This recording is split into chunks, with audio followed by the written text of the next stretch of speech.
Monday, January 14th, 2013, and this is the StephenBlakesley.com podcast. On today's podcast, we will recap the 2013 Chili Bowl Midget Nationals and talk to 7th place finisher Shane Golobic.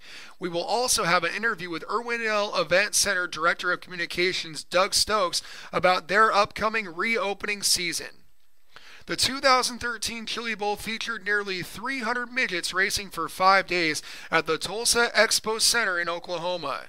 Nearly 80 of the entries had a West Coast connection one way or another. Things got off to a great start for California fans on Tuesday when Kyle Larson won the 25-lap qualifying night feature ahead of Brady Bacon and Tony Stewart. The trend of qualifying main events being won from the pole continued on Wednesday night with Sammy Swindell getting his taste of victory ahead of Concord's The Demon Damian Gardner and the Wild Child Jack Haudenschild. Thursday night's win went to pole sitter Kevin Swindell, topping Grass Valley's Brad Sweet and Tim McCready, and Arizona's Chad Boat wrapped up the week with the Friday night preliminary win, again from the pole, with Corey Kruisman and Dave Darlin chasing him across the line. Those 12 drivers locked into Saturday's 55-lap feature and were joined by the 12 transfers from the two B-main events. Kevin Swindell took the lead from the outside pole and fought off numerous slide jobs from Kyle Larson in a back-and-forth battle that thrilled the capacity crowd. Larson made one last-ditch move on lap 18 but spun in turn 4 while completing the pass. Larson eventually spun again coming through the field, and Kevin Swindell comfortably topped his father Sammy in a runaway win. Brad Sweet, Tim McCready, and Dave Darlin rounded out the top 5. Shane Golobic led the NorCal drivers in 7th, with Corey Kruisman 10th and Marcus Niemela coming home 11th most notably. This week on StephenBlakesley.com has seen a large number of schedule announcements, including those updates for the USAC West Coast 360s and the schedule for the Tulare Thunder Bowl. We have compiled a schedule index that will be updated throughout the off-season with schedules for West Coast racing series and tracks. Visit StephenBlakesley.com and click the news link for the 2013 schedule index. All right, we're back on the StephenBlakesley.com podcast, and we're talking to Shane Golobic, who is fresh from a very exciting trip to the Chili Bowl. And Shane, thanks for joining us. Oh, thank you for having me. So let's get right down to it. You had yourself a very exciting 2013 Chili Bowl with a 7th place run in the main event. And I have to think, for all the achievements that you've had in your career, that must rank very high for you. Oh yeah, it was. It's definitely one of my best weeks in my career so far. We've had some pretty good success at the Chili Bowl. We always seem to be pretty fast there, but this year everything kind of fell for us the right way, and we ended up getting our first top 10 in the feature on Saturday. So something I'll never forget, and hopefully we can keep improving on it. Now, a lot of the talk in the racing world was about the track conditions and specifically about in that 55-lap main event. From your point of view in the driver's seat, what was it like out there? For the main event, the first few laps were pretty decent. You could tell the track was going away a lot faster than it normally does for a Chili Bowl feature. So I kind of instantly started thinking tire management and trying to make the car last till the end, but getting as much track position as you could early. And luckily we were able to stay out of the trouble that was caused at the beginning of the race with people crashing each other and stuff. So we were able to pick up a couple spots there. Towards the middle of the race, about lap 20, I want to say, the track got really good. It was even on the bottom and top, so it was really racy, and people were throwing side jobs and passing each other on the top and bottom, and you could pretty much put the car anywhere and make progress. So we were having a lot of fun there. And Rookie Pack gave me a really good car for the feature setup-wise, especially during that middle range of the race. Seems like our car was a lot better than most. So I wish it would have stayed the rest of the way that way, but it ended up taking rubber. So at that point, it was kind of just survival and follow the leader.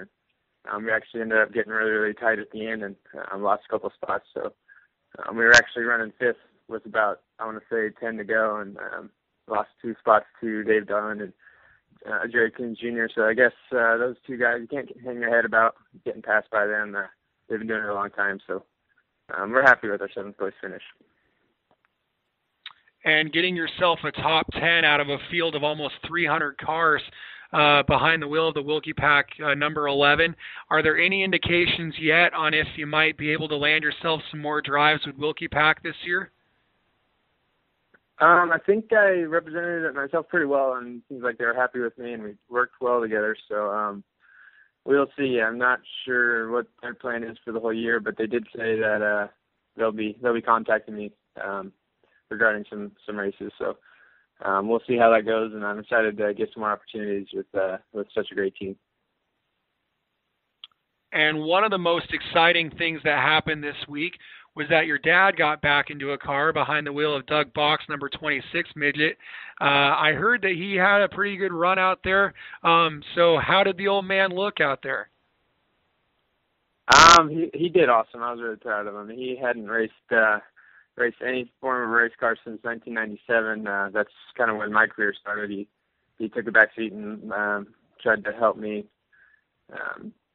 get to where I am now, and for me to be able to try to talk him into running the car that I usually drive for, the 26 car.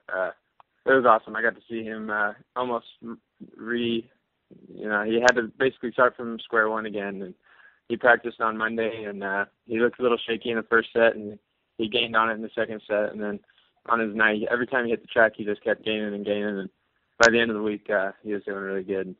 We had all kinds of people over there helping him, and we were all rocking our old school 57 T-shirts from the 80s and 90s, and I think there was a couple even 70s ones in there. So, and he had Tim Clausen, Brian Clausen's dad, helping wrench the car. It was just a lot of fun. It's actually my favorite part of this year's Chili Bowl is seeing him do that, and trying to help him. It was cool to have the roles reversed for a little while. I was kind of the crew chief and driver coach, and he was able to get out there and drive. So it was just a blast. So I'll never forget it. And one of the coolest experiences that you had this year was that you got to drive a car that was kind of a tribute to Bobby Unser and the Indianapolis 500, and you got an opportunity to meet Bobby, and he signed your car. What did that mean to you to be representing the history of Indy like that and representing someone like Bobby Unser? Oh, it meant the world to me. When the Wilkies told me they were going to do the throwback paint scheme, I was honored. It was awesome, and I knew Bobby Unser showed up at the Chili Bowl every once in a while, so I was hoping he would make it this year so I could meet him and he could see the car go around the track, and hopefully I could do him proud. And then he showed up. I think it was Thursday night, and I met him, and he signed the car like he said and everything. Got to take some pictures, and he autographed them for me. And meeting a guy like that's just really humbling. It's pretty awesome. And he was one of the guys cheering for us to do good just as much as everybody else. So it was pretty cool to have somebody like that behind you, supporting you. So something again I'll never forget. This Chili Bowl definitely is one of the ones that will be stuck in my memories forever. We're on the phone with Shane Golobic, who was 7th at this year's Chili Bowl in Tulsa, Oklahoma. And Shane, the last question I have for you, it's January 14th, and you're coming off of one of your biggest runs in quite some time, but you don't go to work again in a race car until March. So what do you have planned to fill the time until then? Well, now I have about a week and a half until I start back up in school, going to get my mechanical engineering degree at San Jose State. So I'm going to try to enjoy this last week off and have some fun and get ready for school again. And then once we get back into school, it'll be all my efforts will be put into that, so I can try to get ahead and get rolling well in school, so that once race season comes around, I'll be good to go. So we'll see. I'll try to have some fun, and hopefully the races come sooner than later. Well, Shane, I think I can safely speak for all of us that are involved in the Ocean Sprints and the Taco Bravo series. We're all very proud of the run you had at the Chili Bowl, and thanks for coming on our show today.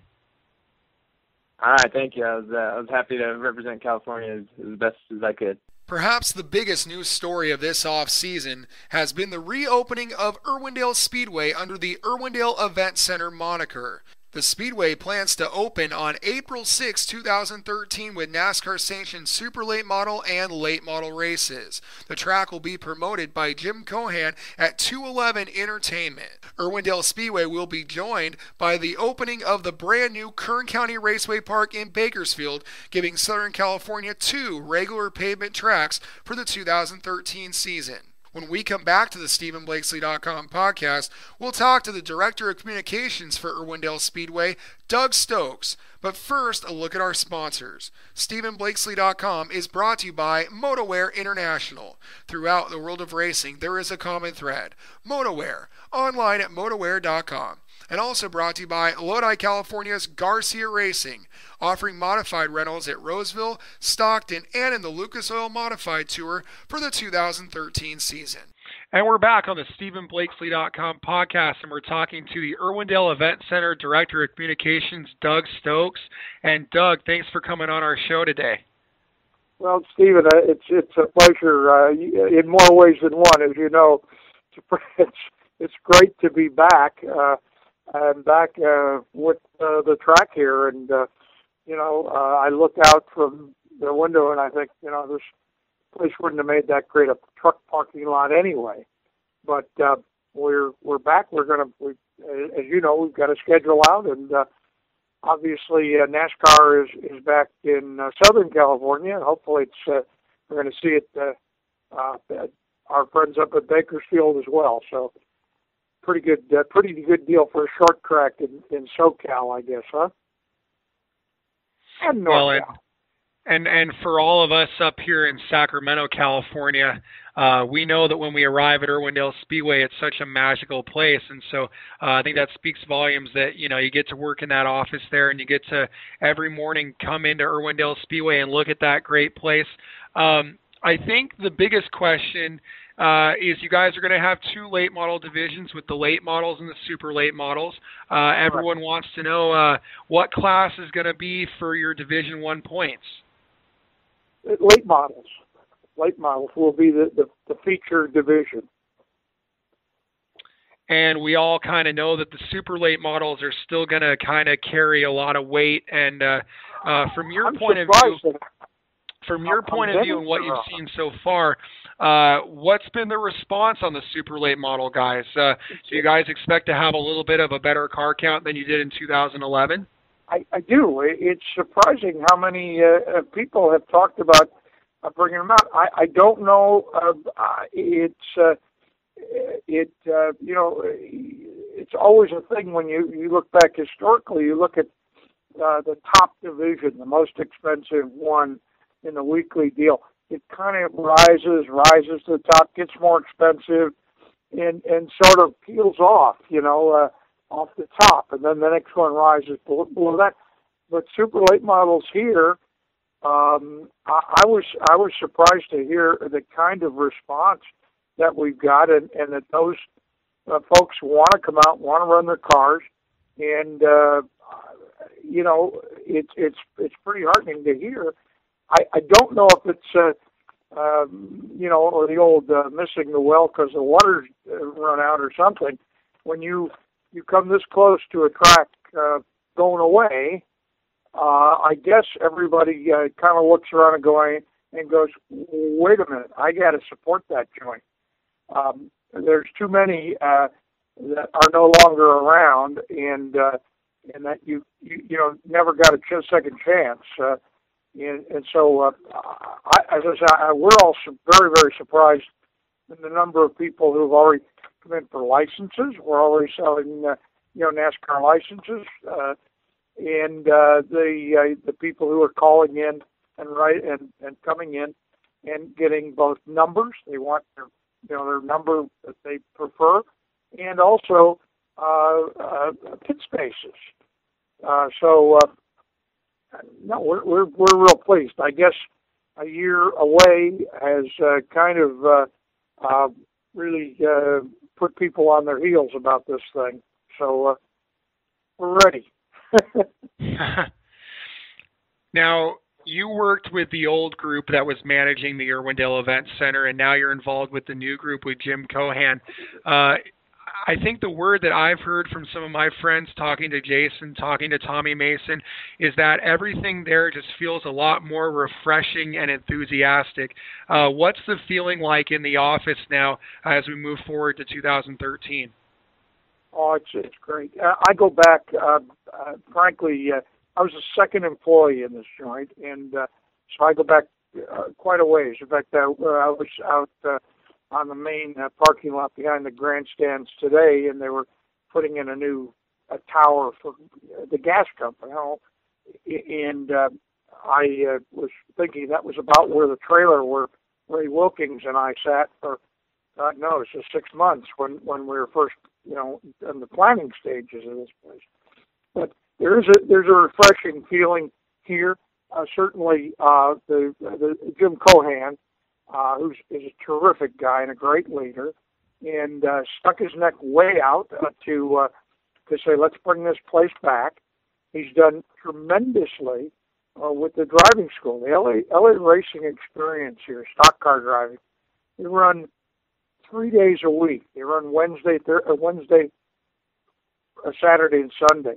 And the average week is well over, almost close to 200 cars, or 200 people coming in, getting into a stock car, running 15, 20, 30 laps, and having a great time on this short track. And it's kept a lot of the spirit alive. And the other thing is, when the pro teams come down and do some testing, which they have, not as much as now that we've indicated we're going to have racing, but a lot of guys came and ran cars around here, and they were surprised at how good the track surface was, how sticky it was, how well kept the place is. And I think these driving school cars, and they're running on Hoosiers and stuff, but the guys, these people tend to use the whole track, I guess you'd say. And there's a lot of, it keeps the track groomed and rubbered. And so those parts are great. And as I say, there's a different attitude. There's a lot of people who are very anxious to make this place work right for the racers and for the fans. And that's it's cool to be back here full time and in the office for myself and for the other guys, Mike Atkinson, who's back, and Bob Klein, guys that are the heart and soul of this place. And I don't know, Stephen, if you know, but I know a lot of the racers who've been here over the years. They know who Manny is, and Manny Gonzalez is our operations guy who keeps the place going and keeps it clean and operating. And I always say, Manny, every once in a while, we're working, we're doing something on a race day, and I'll say, Manny, I need a table. God, I need an easy up over here. And I'll turn around and run into the table or crash into the easy up because he's already got it there. So we've got a pretty good staff of people who know what this place means and that it means a lot to them. So I think everybody who comes back is going to get a big kick out of being here again. And we're on the phone with Doug Stokes, the Director of Communications for Irwindale Event Center. And a big part about this is you guys are calling this the Irwindale Event Center. And not only are you having NASCAR racing in 2013, you're also going to have the drag strip up and running with the NHRA. Can you tell us, because I know we have a lot of fans from across the country that listen to this show, Sure. How important is drag racing to the racing world in Southern California? It's a big deal. It is, and we have 44, I think it is, events this year, including 6 other ones for Summit Series events on Sundays. But the regular Thursday night, the Thunder, Run What You Brung, Street Legal. It's an 8th mile, by the way, and it is just extremely important. Unfortunately, like oval track racing and like other things, there's a paucity of tracks in this area, and we now find ourselves kind of the only one within a fairly good distance here, because the Auto Club is in the process of putting in a sound wall or looking at one, and they're not operating a regular quarter mile, not too far from here. So there's a lot of people who just want to get out and run their cars. There's a lot of pro teams who want to try to see what happens in the first 60 feet and 330 and like that. There's just a huge amount of interest in drag racing, and whether it's just local, just seeing what it shall do, or real serious drivers, it's important. And obviously we know it cuts down, or it helps to cut down a little bit on some of the crazy stuff that goes out on the street.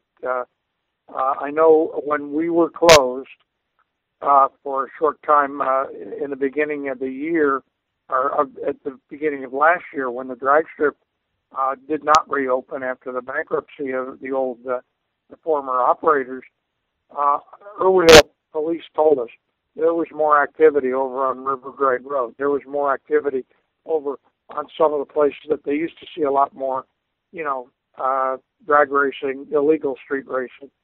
And they were very happy to have us back together. It's an important part of the community.